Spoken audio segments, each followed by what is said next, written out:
வணக்கம். நான் சாகுலமிகு தமிழக வெற்றிக் கழக வழக்கறிஞர். இயற்றலும் ஈட்டலும் காத்தலும் காத்த வல்ல வகுத்தலும் வல்ல அரசு. இது திருக்குறளின் இறையாட்சி 385வது குறள். இந்த 385வது குறள் சொல்கின்ற சூழலை இன்று தமிழக அரசு தவறிவிட்டது. தளபதி கண்டன குரல் பதிவு செய்திருக்கிறார். அது என்ன சிறப்பு என்றால், தமிழகத்திலே எதிர்கட்சியை தாண்டி, பிரதான எதிர்கட்சியாகிய அண்ணா திராவிட முன்னேற்ற கழகத்தை தாண்டி முதல் குரலாக தமிழகத்திலே இந்த அப்பாவி ஏழை எளிய மக்களின் கண்ணீரை துடைப்பதற்கு வந்த குரல், கண்டன குரல் தளபதியினுடையது. இந்த கருணாபுரம் என்கின்ற கண்ணீர்புரம் கள்ளக்குறிச்சியின் மிக அருகாமையிலே இருக்கக்கூடிய ஒரு ஏழை எளியவர்கள் வாழக்கூடிய, ஒரு நடுத்தட்ட வர்க்க மக்கள் வாழக்கூடிய ஒரு பகுதியிலே இன்று தெருவெங்கும் ஓலம், தெருவெங்கும் பிணக்குவியல், தெருவெங்கும் அவலக்குரல். நான் உங்கள்கிட்ட பேசிக்கிட்டு இருக்க இந்த தருணத்துல, இந்த நொடி பொழுதுல 38 உயிர்கள் பறிபோயிருக்கு. இன்னும் எண்ணிக்கை உயரலாம் என்கின்ற அபாயம் இருக்கிறது. நிறைய பேர் மருத்துவமனையில் வந்து உடல்நல கோளாறு ஏற்பட்டு சிகிச்சை பெற்ற வண்ணமே இருக்கின்றனர். மூச்சுத்திறனல், வாந்தி, வயிற்று வலி என்று இந்த கருணாபுரம் மட்டுமல்ல, அருகாமையில் இந்த கள்ளச்சாராயத்தை அறிந்து கஷ்ட உணர்வுகளுக்கு ஆளான பல அப்பாவி ஏழை கூலி தொழிலாளர்கள், கண்ணீர் மல்க தாய்மார்கள் கொண்டு வந்து மருத்துவமனையில் அவர்களை சேர்த்த வண்ணம் இருக்கிறார்கள். யார் காரணம்? கவனிக்க தவறிய அரசு, அல்லது காவல்துறையை கட்டுப்படுத்த தவறிய அரசா, அல்லது காவல்துறையினுடைய தவறான செயல்பாடுகளா, அல்லது மக்களின் விழிப்புணர்ச்சி இல்லையா? இதெல்லாம் தாண்டி முக்கியமா ஒரு விஷயம் இருக்கு. மது வீட்டுக்கு நாட்டுக்கு கேடு அப்படிங்கறத எந்த மாற்று இரண்டு கருத்துக்கு எந்த விதமான இரண்டு கருத்தே கிடையாது. ஆனால் அதை தாண்டி ஒரு அரசானது சட்டம் ஒழுங்கை பேண வேண்டியதும், 2023 இப்ப இன்னைக்கு நேற்று முந்தானத்து அப்படியெல்லாம் நடக்கல. 2023 இதே போன்ற சம்பவம் நடந்துச்சு. சிபிஐ என்கொயரி போட்டாங்க, நாங்க ஒரு கமிட்டி போட்டுட்டோம், நாங்க உயர்மட்ட குழு இதை விசாரிக்கிறாங்க, இந்த விஷயங்களை தொடர்ந்து கண்காணிப்போம், நாங்க கண்காணிப்பு செய்து இதை அடியோடு ஒழித்து விடுவோம் நாங்க. ஆனால் இன்றைக்கு ஒழிக்கப்பட்டது அப்பாவி உயிர்கள் என்பதை தாண்டி அரசு எடுத்த நடவடிக்கைகளுடைய செயல் என்ன? அவைகளால் ஏற்பட்ட இவர்கள் போட்ட கமிட்டியினுடைய நிலை என்ன? இவர்கள் சிபிஐ விசாரணைக்கு உத்தரவிட்டார்களே, அதில் எத்தனை பேர் கைது செய்யப்பட்டார்கள்? ஒண்ணு கிடையாது.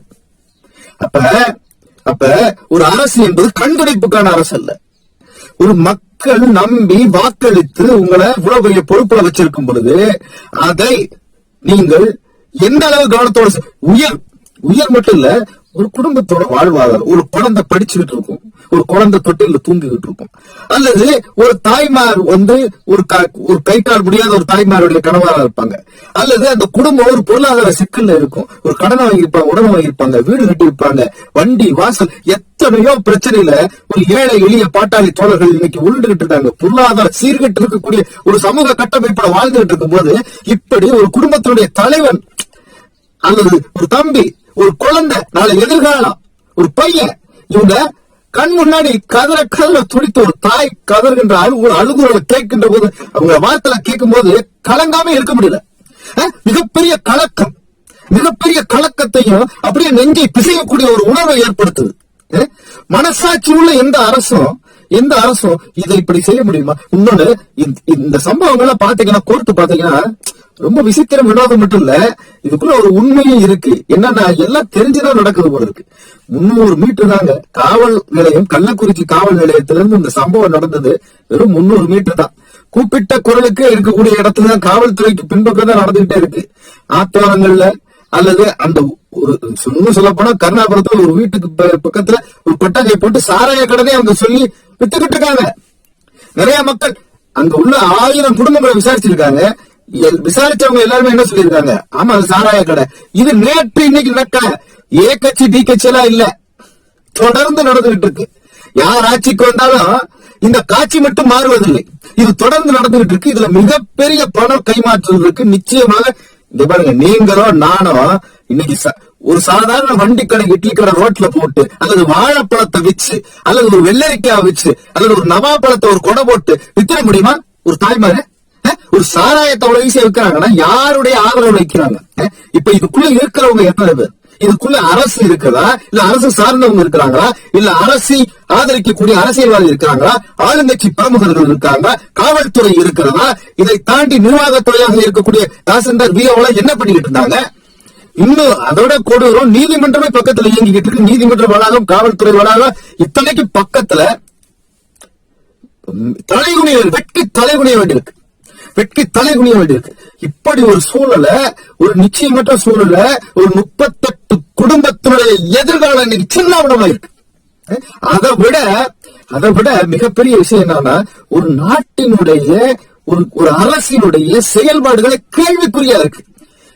இப்படி ஒரு அரசு நடக்கிறதுன்னு சொல்லி சொன்னா அது கண்டனத்துக்குரியதா இல்லையா? அதுதான் தளபதி பதிவு செஞ்சாங்க. அவர்களுடைய கண்டனம் என்பது இன்றைக்கு வலிமையான பொருளாக தமிழகம் முழுவதும் ஒழிச்சுக்கிட்டு இருக்கு. இதுக்கு என்னதான் ஒரு முடிவு? மக்கள் விழிப்புணர்ச்சி. ஏன்னா ஒண்ணும் இல்ல, மது என்பது இன்னைக்கு 50% மேல மதுக்கு அடிமையா இருக்கிறாங்க. இன்னும் கணக்கெடுப்பு சொன்னா 68% தாண்டின்றாங்க. அதாவது தொடர்ந்து குடிக்கிற ஆட்கள். அப்படின்னா பாத்துக்கங்க, இன்னைக்கு இளம் விதவைகளுடைய எண்ணிக்கை தமிழ்நாட்டில் கூடிக்கிட்டே போயிட்டு இருக்கு. விவாகரத்தினுடைய எண்ணிக்கை கூடிக்கிட்டே போயிட்டு இருக்கு. இந்த குடும்ப தலைவர்களுடைய பாதுகாப்பெல்லாம் பெண்கள் போய் உழைச்சு கஷ்டப்பட்டு கடன் உடனே வாங்கி சுயேதி குழுவில் கடன்பட்டு, அக்கம் பக்கத்துல கடன்பட்டு, அசிங்கப்பட்டு பெண்கள் குடும்பத்தை நடத்த வேண்டிய கட்டாயத்துக்கு இன்றைக்கு தமிழக இளைஞர்களும் இன்னைக்கு கணவன்மார்களும் தமிழகத்தினுடைய குடும்ப தலைவர்களுடைய ஆண்களும் உருவாக்கி அந்த ஒரு இளைஞனை நோக்கி தமிழகம் போய்கிட்டு இருக்கு. இந்த சூழ்நிலையில நல்ல சாராயத்தினுடைய விலைவாசி ஏறி போச்சுல. அப்ப பாக்கெட்ல போட்டு கள்ளச்சாராயம் விற்கப்படுது மரண வீடுகள்ல அல்லது விசேஷ வீடுகள்ல. இது தொன்று தொட்டு நடக்குதுன்றாங்க. தொன்று தொட்டு தொடர்ந்து நடந்துட்டு இருக்கும் போது அப்ப இது செய்ய வேண்டிய வேலையில் என்ன செஞ்சன? காவல்துறைக்கு தெரியாமல் நடக்க முடியுமா? அது அங்க அரசியல்வாதி சும்மா விட்டுருவாங்களா? இவ்வளவு பெரிய லட்சக்கணக்கு. ஏன்னா அதை போட்டு வித்துக்கிட்டு இருக்கவருடைய வீடு அவ்வளவு பெரிய பணக்காரர். அப்ப அவர் எவ்வளவு மாமூல் கட்டியிருப்பார்? அவரு ஒரு குடிசை வீட்டுல தான் இருக்கிறாரு, ஒரு சாதாரண வீட்டுலதான் இருந்துட்டு இருக்காரு. தாமோதரன் என்ற அந்த சகோதரன் பேர் சொல்லப்படுகிறது. இது செய்திதான், இது செய்தி வாயிலாக நான் கேட்டதைத்தான் சொல்கின்றேன். ஆக இந்த மாதிரி இந்த கொடூரங்களை நிறைவேற்றி இருக்கிறார்கள் என்று சொன்னால் இதை அரசு பொறுப்பேற்க வேண்டும். அரசு பொறுப்பேற்பது மட்டுமல்ல, இந்த கண்டனங்களுக்கெல்லாம் செவிசாய்த்து உடனடியாக இரும்பு கரம் கொண்டு இந்த விஷயங்களில் கவனம் தேவை, நடவடிக்கை தேவை. அதை எங்கள் தளபதி வலியுறுத்தியிருக்கிறார். இப்ப இந்த சாராய ஒழிப்பு அல்லது மது ஒழிப்பு என்கின்ற கொள்கையெல்லாம் தாண்டி மனித உயிரை கொல்லக்கூடிய இது போன்ற சட்டவிரோத செயல்களை செய்பவர்களுக்கு சட்டங்களையும் கடுமையாக்க வேண்டும் என்கின்ற எண்ணம் இது போன்ற சூழ்நிலையில் நமக்கு எழுவதை தடுக்க முடியவில்லை. இந்த இழப்பில தவிக்கின்ற, உயிர்களை இழந்து தவிக்கின்ற அப்பாவி ஏழை எளிய வறுமை கோட்டுக்கு கீழே இருக்கக்கூடிய அந்த தாய்மார்களுக்கும், அந்த குழந்தைகளுக்கும், அந்த அண்ணன்மார்களுக்கும், தம்பிகளுக்கும், அந்த குடும்பத்தாருக்கும் தமிழக வெற்றிக் கழகம் சார்பாகவும், தளபதி சார்பாகவும், பொதுச் செயலாளர் சார்பாகவும் எனது ஆழ்ந்த இரங்கலையும் அனுதாபங்களையும் தெரிவித்துக் கொள்கின்றேன். அதே வேளையிலே தமிழக அரசு பாதிக்கப்பட்ட ஒவ்வொரு குடும்பத்திற்கும் தலா 50 லட்சத்திற்கு மேல் நஷ்டஈடு தர வேண்டும். பாதிக்கப்பட்ட குடும்பத்தாருக்கு ஒரு அரசு வேலை தர வேண்டும்.